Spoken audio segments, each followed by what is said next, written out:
नमो भगवते वासुदेवाय। जय श्री कृष्ण। राधे राधे। क्या आप जानते हैं कि हर 3 साल में आने वाला पुरुषोत्तम मास आखिर कैसे हमारे सबसे बड़े दुर्भाग्यों को भी परम सौभाग्य में बदल देता है। आज हम श्रवण करेंगे पुरुषोत्तम मास महात्म्य कथा के द्वितीय अध्याय की पवित्र कथा, जिसमें देव ऋषि नारद और भगवान नारायण के बीच का वह गुप्त संवाद छिपा है जो मनुष्य के सारे कष्टों को मिटा सकता है।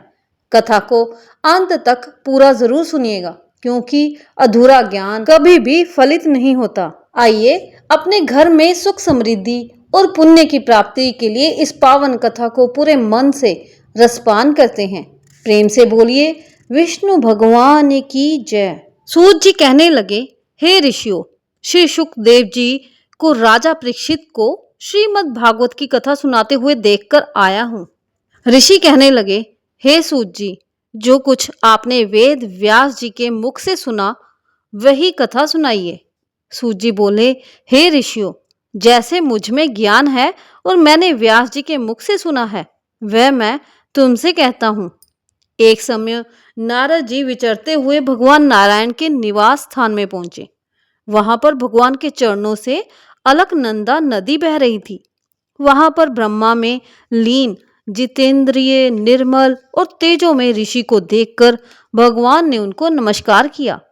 तब साष्टांग नमस्कार कर श्री विष्णु जी की स्तुति करते हुए नारद जी कहने लगे, हे देवादिदेव, संसार के स्वामी, दया सिंधु, आप सत्यवादी हो, त्रिसत्य हो, सत्य के सार रूप सत्य से ही उत्पन्न हो और सत्य योनि हो, आपको नमस्कार है।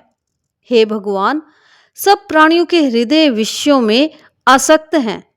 स्त्री पुत्र आदि के मोह में फंसे हुए गृहस्थी लोगों का हित करने वाला लाभदायक कथाव्रत कुछ विचार कर मुझे बतलाइए।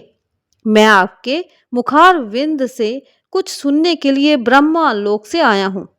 नारद जी के ऐसे वचनों को सुनकर भगवान हंसकर नारद जी से कहने लगे, हे नारद, भगवान श्री कृष्ण आदि की पुण्य कथा को सुनो।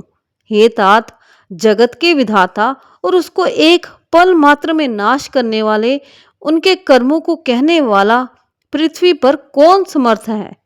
हे नारद जी, ऐसी भार युक्त कथा भी तुम जानते हो, परंतु फिर भी दरिद्रता को हरने वाला, यश और श्रेष्ठ पुत्रों को देने वाला, मोक्ष देने वाला तथा शीघ्र सेवन योग्य ऐसे अद्भुत पुरुषोत्तम मास महात्म्य को कहता हूँ। नारद जी कहने लगे, हे प्रभु, स्वामियों सहित मैंने चैत्र आदि मास तो सुने हैं, परंतु उनमें पुरुषोत्तम मास नहीं सुना। ये पुरुषोत्तम कौन सा मास है तथा ये कैसे हुआ? हे दयानिधे, ये सब आप मुझसे कहिए। इस मास का स्वरूप और विधान मुझसे कहिए। क्या करना चाहिए, स्नान कैसे करें तथा दान क्या करें, और जप पूजा तथा उपवास आदि क्या साधन है। इसके अलावा और भी कोई सार हो, ये सब बतलाइए। सूत जी कहने लगे, हे ऋषियों, नारद जी के ऐसे जनहितकारक वचनों को सुनकर भगवान चंद्रमा के समान शीतल तथा शांति देने वाले वचन बोले। पुरुषोत्तम मास दूसरा अध्याय संपूर्णम। श्री हरि की कृपा सदा आप पर और आपके परिवार पर बनी रहे। आपका दिन शुभ और मंगलमय रहे।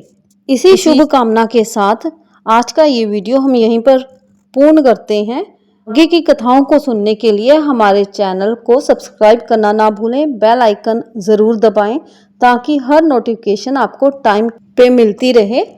कमेंट में जय श्री हरि, जय पुरुषोत्तम देव अवश्य लिखें।